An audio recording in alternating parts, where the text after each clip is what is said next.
آپ کے سامنے پڑھوں تو لکھا ہے، پس یوسف بھی گلیل کے شہر ناصرت سے داؤد کے شہر بیت لحم کو گیا جو یہودیہ میں ہے، اس لیے کہ وہ داؤد کے گھرانے اور اولاد سے تھا، تاکہ اپنی منگیتر مریم کے ساتھ جو حاملہ تھی نام لکھوائے۔ لکھا ہے جب وہ وہاں تھے تو ایسا ہوا کہ اس کے وضع حمل کا وقت آ پہنچا، اور اس کا پہلوٹا بیٹا پیدا ہوا، اور اس نے اس کو کپڑے میں لپیٹ کر چرنی میں رکھا، کیونکہ ان کے واسطے سرائے میں جگہ نہ تھی۔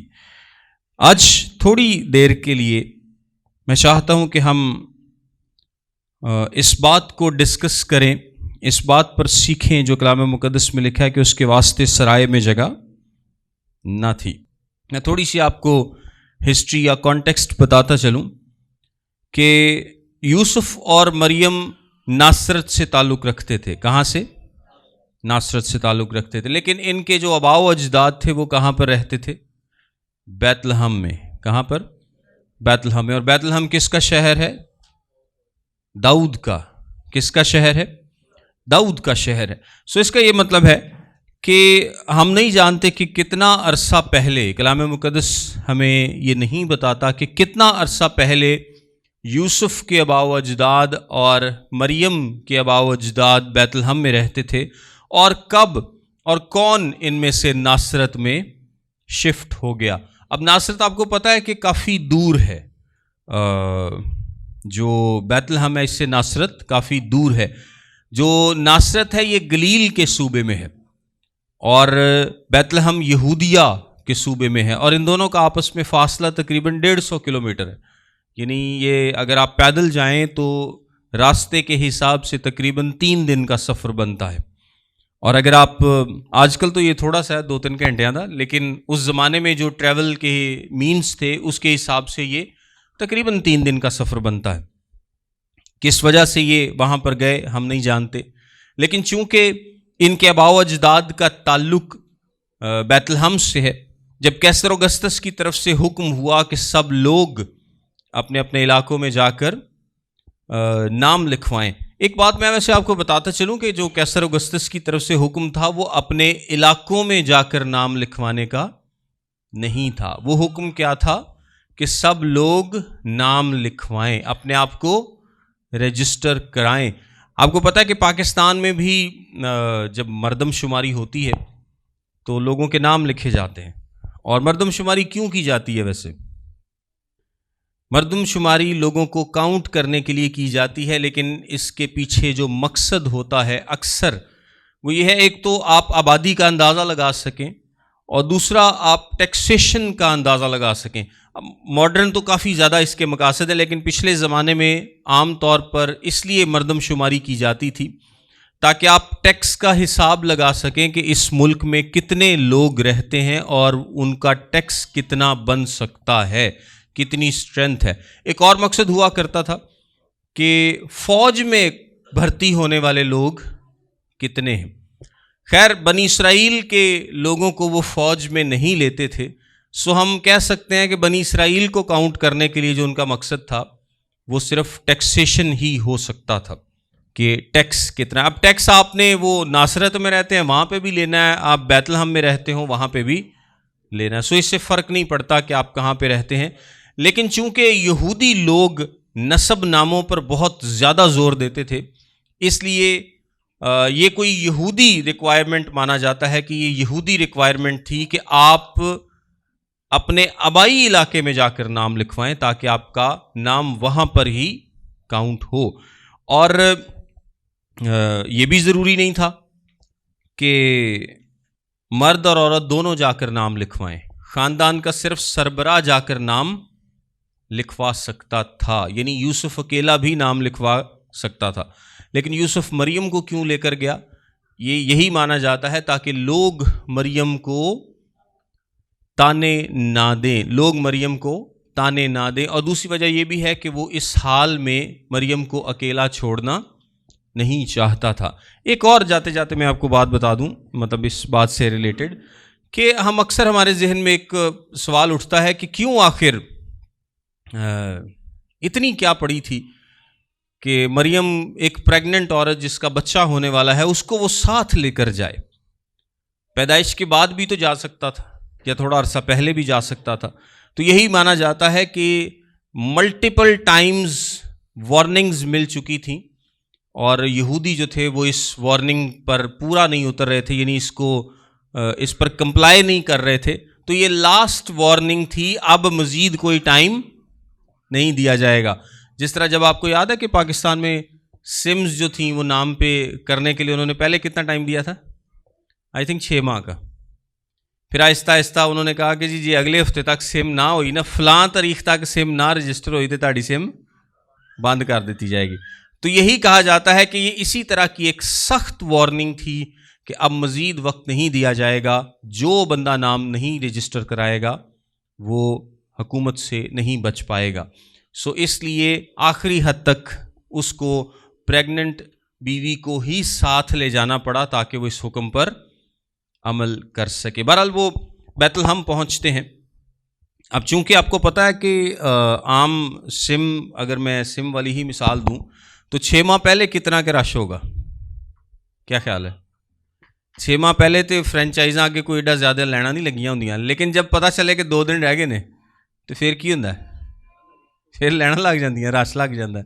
کیونکہ ساڈے پاکستانی, بلکہ پاکستانی آپ پوری دنیا میں یہ بیہیویئر ہے کہ لوگ آخری دنوں میں ہی کام کرتے ہیں. بل بھی آخری تاریخ نو جمع کراندے نے, فیساں بھی آخری تاریخ نو جمع کراندے نے, جو میکسیمم پاسبل ہو سکتا ہے نا آخری تاریخ تک وہ لے کے جاتے ہیں.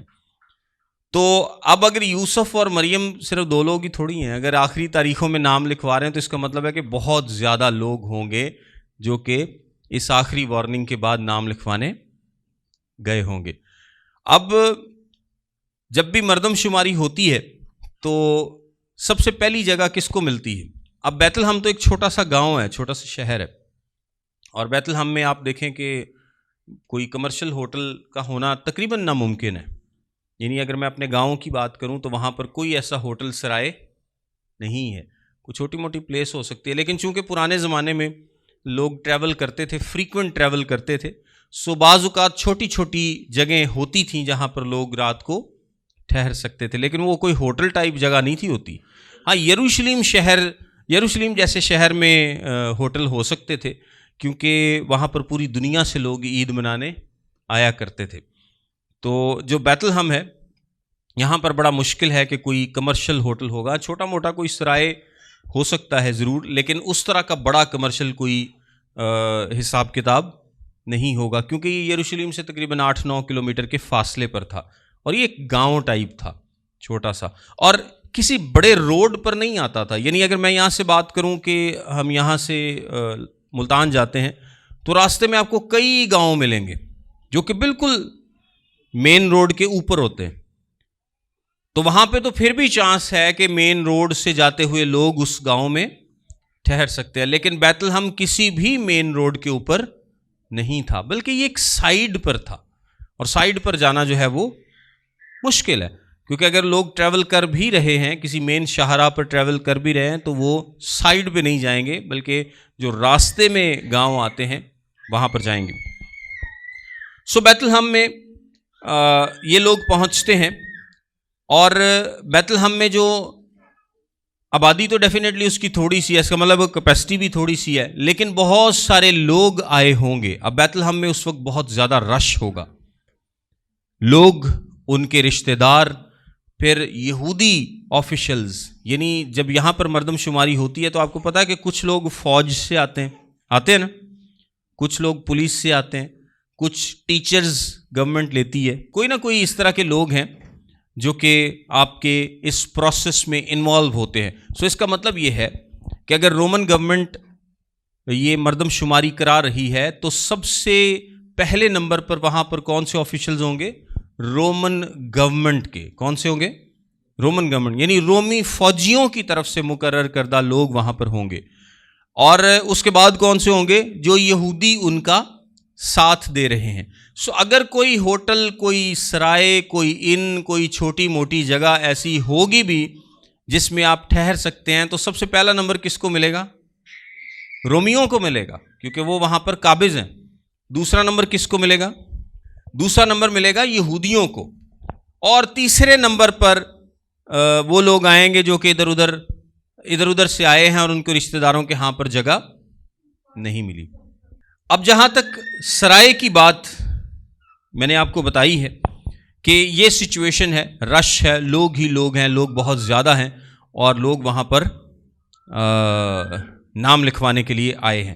اب یوسف اور مریم بھی انہی حالات میں آئے ہیں۔ اگر میں دوبارہ آپ کے سامنے پڑھوں تو لکھا ہے، پس یوسف بھی گلیل کے شہر ناصرت سے داؤد کے شہر بیت لحم کو گیا جو یہودیہ میں ہے، اس لیے کہ وہ داؤد کے گھرانے اور اولاد سے تھا، تاکہ اپنی منگیتر مریم کے ساتھ جو حاملہ تھی نام لکھوائے۔ لکھا ہے جب وہ وہاں تھے تو ایسا ہوا کہ اس کے وضع حمل کا وقت آ پہنچا۔ اس کا یہ مطلب ہے کہ ایسا نہیں ہے کہ وہ جا رہے تھے تو راستے میں اس کے وضع حمل کا وقت آ پہنچا۔ لکھا ہے جب وہ وہاں تھے، یعنی بالکل پاسبل ہے کہ یوسف اور مریم اپنا نام لکھوا چکے تھے اور بعد میں یہ وقت آیا۔ یہ بھی پاسبل ہے، ہو سکتا ہے کہ وہ انہوں نے ابھی نام لکھوانا ہو، تو یہ کچھ بھی سچویشن ہو سکتی ہے۔ یہ بھی ہو سکتا ہے کہ وہ نام لکھوا کے فارغ ہو چکے ہوں، لیکن مریم اور یوسف نے سوچا ہو کہ اس حالت میں ہم واپس نہیں جا سکتے، کیونکہ اس کا بالکل ٹائم تھا، وضع حمل کا وقت آنے والا تھا۔ سو یہ بھی پاسبل ہے کہ انہوں نے سوچا ہو کہ ہم اس وقت واپس نہیں جاتے، کہیں ایسا نہ ہو کہ راستے میں ہمیں مشکل ہو۔ ایک اور پاسبلٹی بھی ہے کہ وہ نام لکھوا چکے تھے، لیکن اب وہ جان بوجھ کر وہاں پر رکے ہوئے تھے، کیونکہ یوسف اور مریم دونوں کو پتا تھا کہ مسیح کی پیدائش کہاں پر ہونی چاہیے، بیت لحم میں ہونی چاہیے۔ اس پروفیسی سے دونوں واقف تھے۔ سو کچھ بھی ہو سکتا ہے، ہم رول آؤٹ نہیں کر سکتے، لیکن جب وضع حمل کا وقت آیا تو یہ بیت لحم میں موجود تھے۔ اب اگر ہم بھی گاؤں میں جائیں تو میرا نہیں خیال کہ ایسا ہوتا ہوگا کہ کوئی پریگننٹ عورت ہے اور اس کو کوئی بھی جگہ نہ دے، کوئی بھی گھروں میں جگہ نہ دے۔ ہم ایگزیکٹ سچویشن کو نہیں جانتے، لیکن چونکہ اس وقت کوئی گھر اتنے بڑے بھی نہیں ہوا کرتے تھے، اور ہم یہ بھی نہیں جانتے کہ یوسف اور مریم کے جو رشتہ دار ہیں وہ کتنے وہاں پر موجود تھے۔ یعنی ہو سکتا ہے کہ ان کے کچھ رشتہ دار وہاں پر موجود ہوں، اور یہ بھی ہو سکتا ہے کہ ان کے کوئی رشتہ دار وہاں پر موجود نہ ہوں۔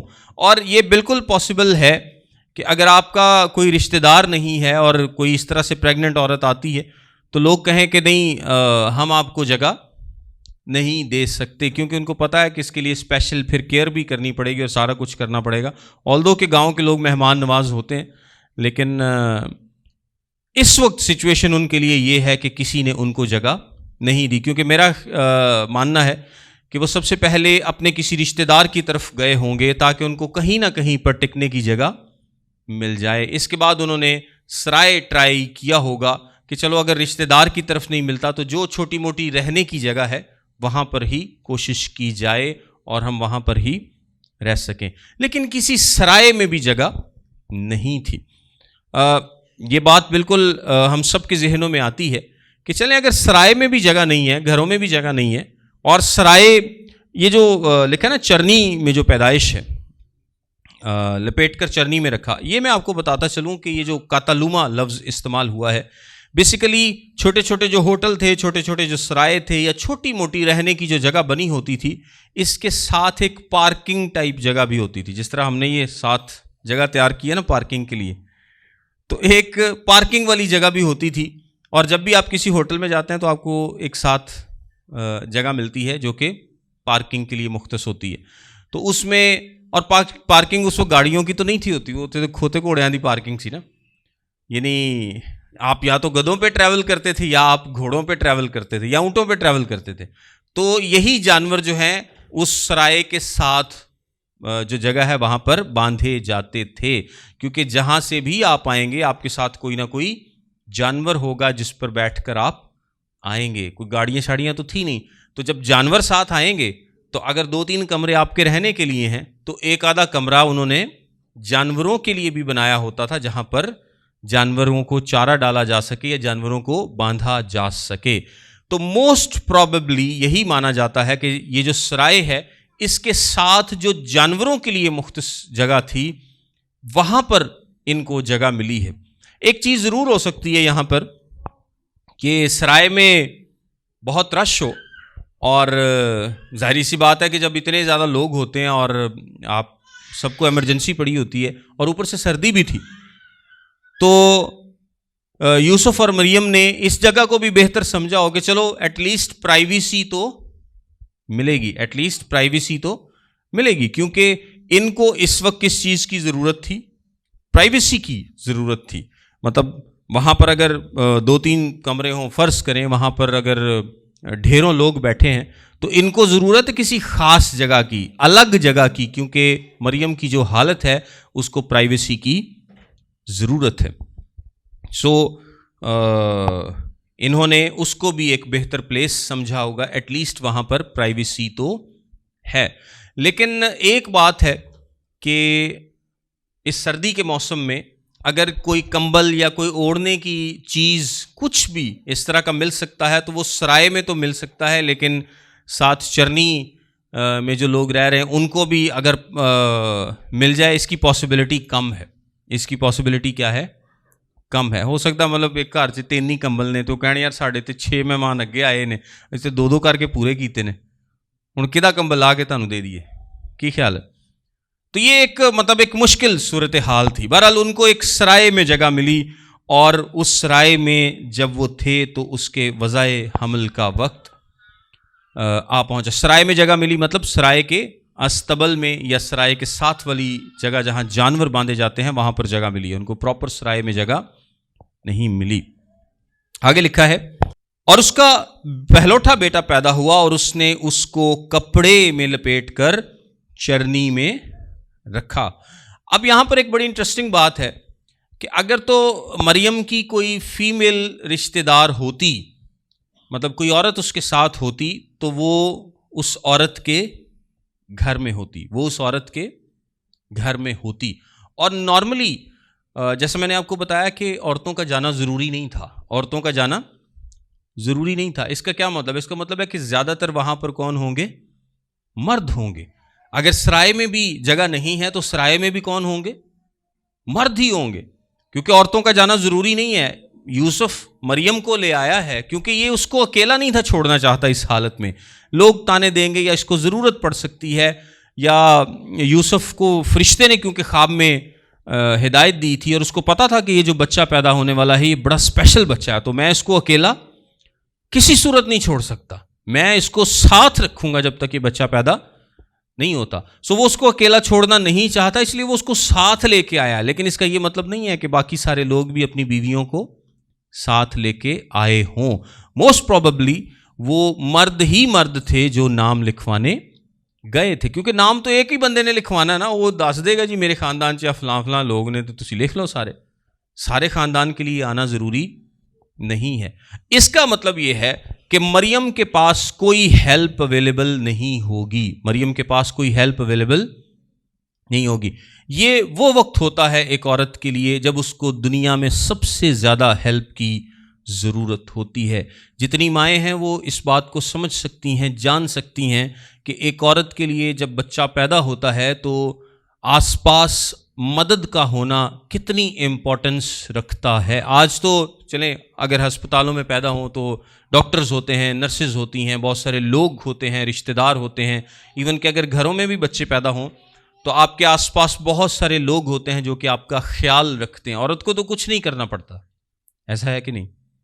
مطلب عورت کچھ بھی نہیں کرتی، وہ صرف جو بچہ پیدا کرنے کے لیے اس کی ریکوائرمنٹ ہے وہ بس وہی کرتی ہے، نہ وہ اس کو صاف کرتی ہے، نہ وہ اس کو لپیٹتی ہے، نہ وہ اس کو پکڑتی ہے، نہ وہ پردے کا خیال کرتی، کچھ بھی نہیں کرتی، وہ صرف بچہ پیدا کرتی ہے اور باقی سارا کام کرنے کے لیے اس کے پاس مدد اویلیبل ہوتی ہے۔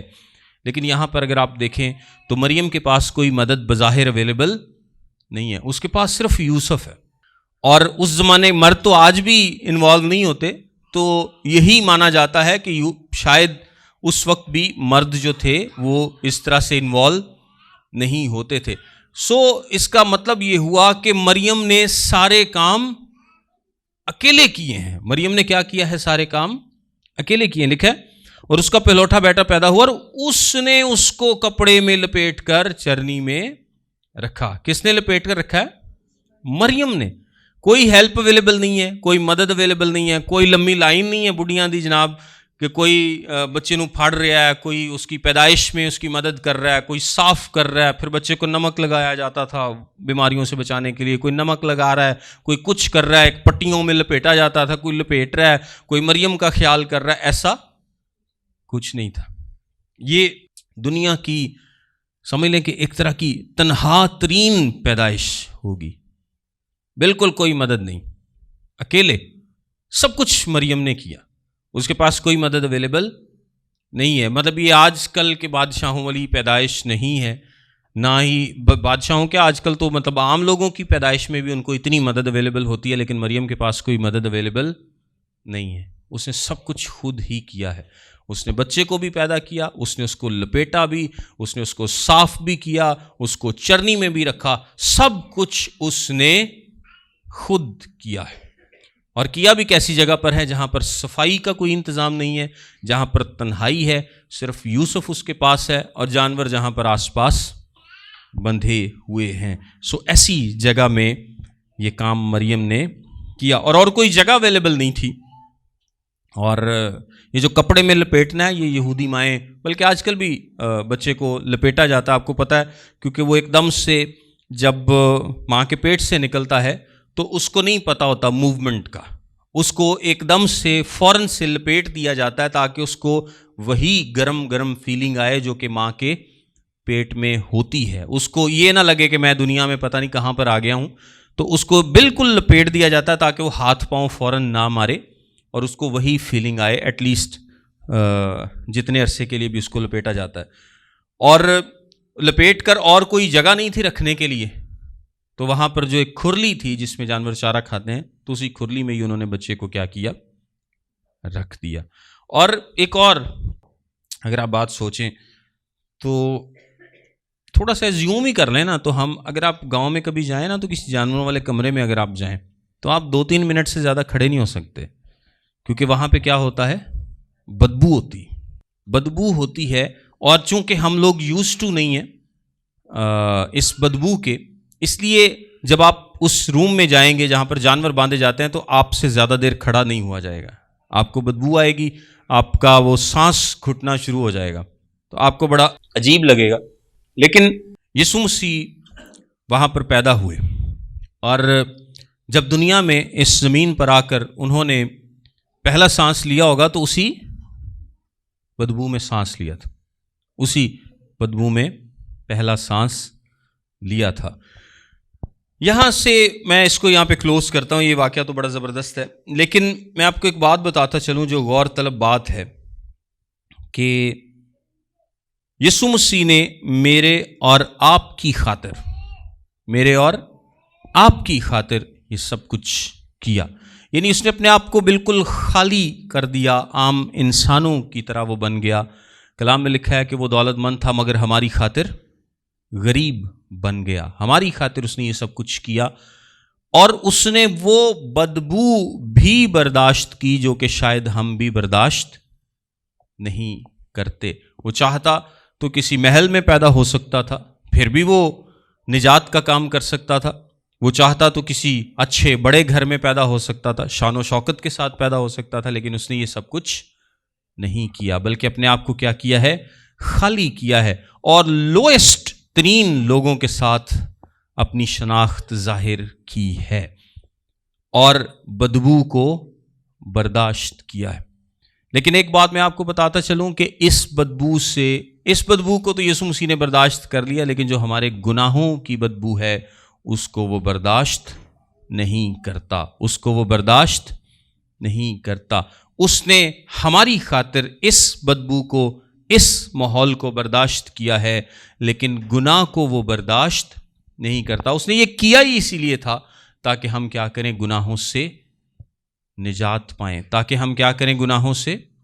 نجات پائیں، توبہ کریں، اور اس گناہ کی جو بدبودار جو گناہ کی بدبو ہے اس سے ہم بچ سکیں۔